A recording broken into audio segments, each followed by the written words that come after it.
Good morning, Mustangs. Today is Friday, May 31st, and it is an S7 day.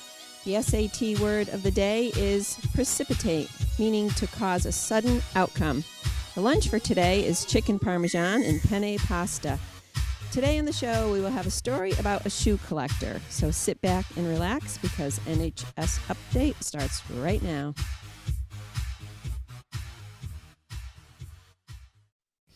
Good morning, Mustangs, and welcome to the show. I'm Mrs. Logan. And I'm Mr. Stamides. Now for some announcements. If you plan on parking on campus after the seniors graduate, please bring in a copy of your license and registration to Ms. Colosimo in the main office.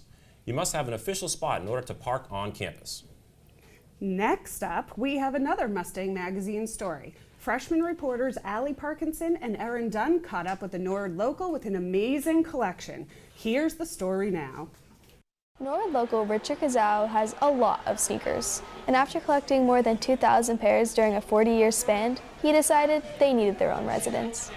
You know, for years and years I was building this collection, but no one got to see it because it just got so overwhelming that I had to figure out something to do with them. So Kazau moved his collection from an ordinary storage unit over to the Nord Space Center, an old converted linoleum factory.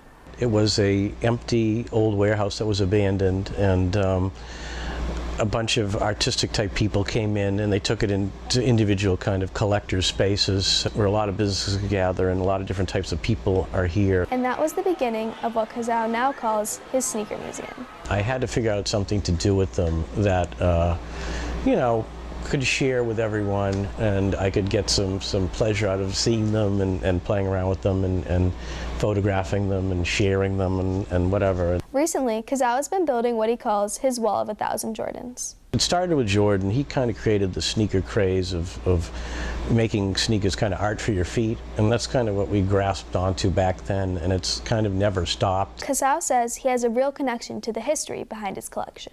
Every pair of sneakers is a different story, and sharing those with other collectors and family members and friends, and that's what really collecting is all about. And now that Kazau's space is becoming more organized, he's thinking about what's next. You know, there's a lot of potential opportunities in the future. People are always reaching out to do things, you know, which is good. But who knows where it'll take us. Hopefully, you know, someday we'll do this massive exhibit. If you'd like to catch up with Kazau and his kicks, he says you can visit his website at sneakermuseum.com for upcoming event information. Reporting for Mustang Magazine, I'm Allie Parkinson. Thanks, ladies. For more stories like that, be sure to check out our most recent edition of Mustang Magazine. Okay, now here's Miss Glenn with your sports update.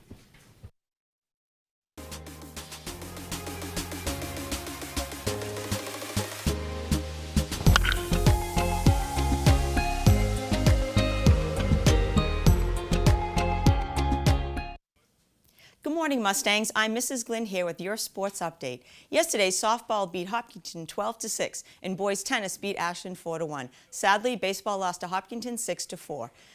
Today for sports, softball has an away game against Ashland at 4 o'clock. Finally, good luck to the boys competing at the All-State track meet tomorrow, with Solomon King in the high jump, Aiden, Liam, Kenny, and Paul in the 4x4. Good luck, boys. That's all I have for today. For more sports content, be sure to follow us on Twitter and Instagram at Ustang Sports and check out ustang.com. Now back to the desk. Well, that's all we have for today as well. Don't forget to check us out online on mustang.media or hit us up on Facebook, Instagram, or Snapchat. We'll see you next time. Have a great day, Mustangs. Woo!